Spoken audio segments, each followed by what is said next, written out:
Caring for an aging parent can be hard.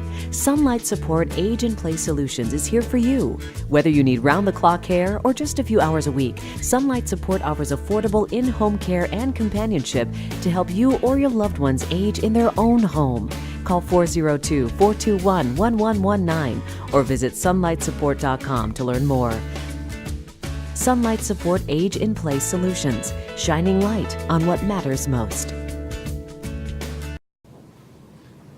Thanks again for joining us today on the Weave Generation channel. This is Scott and Brian, and again we're coming to you today to talk a little bit about some signs of aging, and as we're weaving the generational gap and providing education and information to those of us that need to understand what's happening here. So Scott, if you could talk to us a little bit about the aging process and some signs.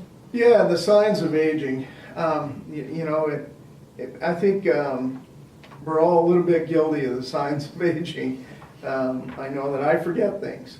When I wake up in the morning, it's like, wow, did I forget that? Mm-hmm. I think that's just a commonplace for a lot of people. But the holidays are coming, and we want to take a look at your loved ones that will be there visiting. And you may have sit around the table and just told your grandfather or grandmother, or whoever, a loved one, a story about something, and 10 minutes later they completely forgot about it. Now there might be a wake-up call there, and you notice it again in the living room or wherever, and it happens again.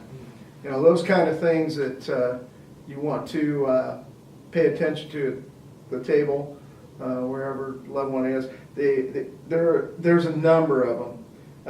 The ones that really stick out is when you go to visit and turns out you get a call from their doctor, if you're helping with their care, they didn't show up for an appointment, or they start missing all their doctor appointments. Those are real good signs that something's happening. Medications is a big one, because medications can mess that person up pretty bad,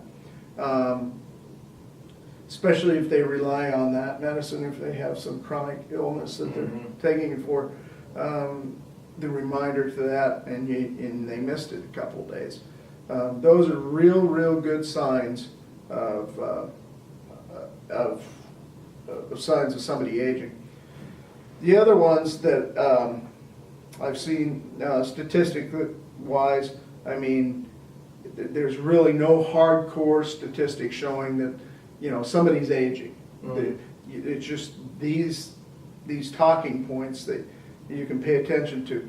One thing, I remember we had a client in my agency, and this person wasn't drinking enough liquids, but we just didn't know it until about 3 days after. This person just all of a sudden wasn't drinking any liquids, and one of the caregivers had brought it up, and it turned into a pretty severe situation. So we were able to at least be there for that client and help them through that.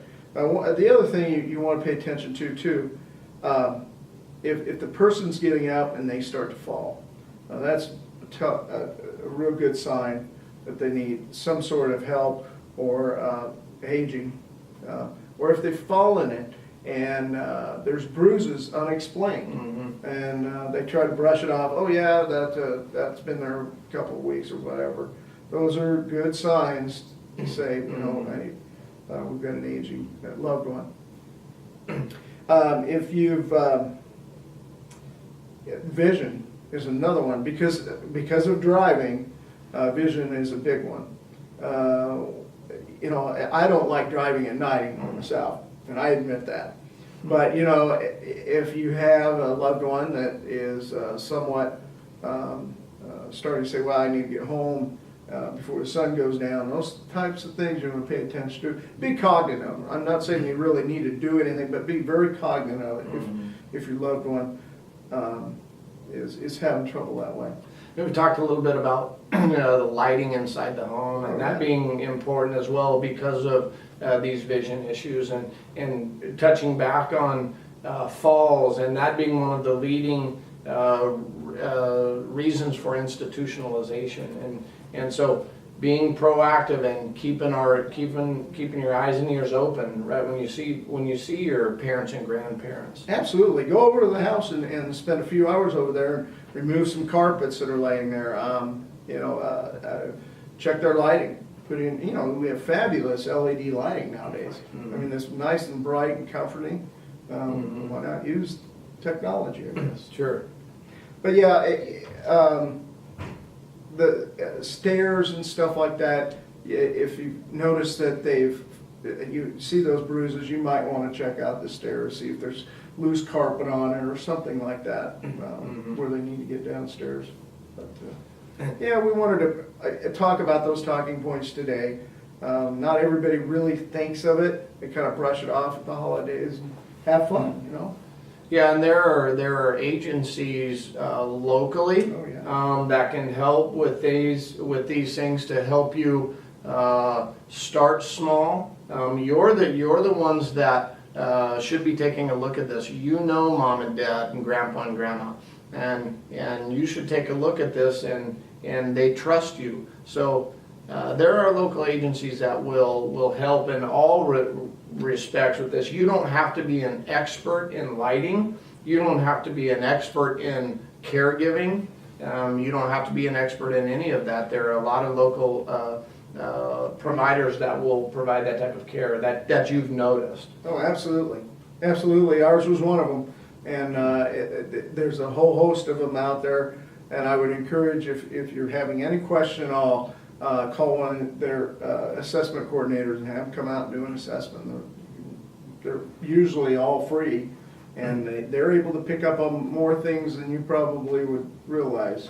Yeah, and they're not always in it just to take mom and dad's money. No, right? Exactly. Not, I mean, that's, you think through that. A lot of people think that, well, it's going to cost a fortune. It doesn't cost anything to have somebody come out and take a look. And then you may want just to check on mom. You don't need somebody there 12 hours a day, 24 hours a day. You need them a half hour in the morning and half hour in the evening. Just however the care progresses, I guess. Right. Well, that's great. Thanks a lot, Scott. Again, thanks for joining us on the Weave Generation channel. We're weaving the generational gap to further understand the roles that we play as a functional nation. If you want to give us a call, we'd love to hear from you. Again, our number is 402-413-0221, and you can ask us a question or send us a response via email at weavegeneration@gmail.com. Again, on behalf of Brian and Scott, thanks a lot for joining us, and we'll see you soon. Thanks for viewing.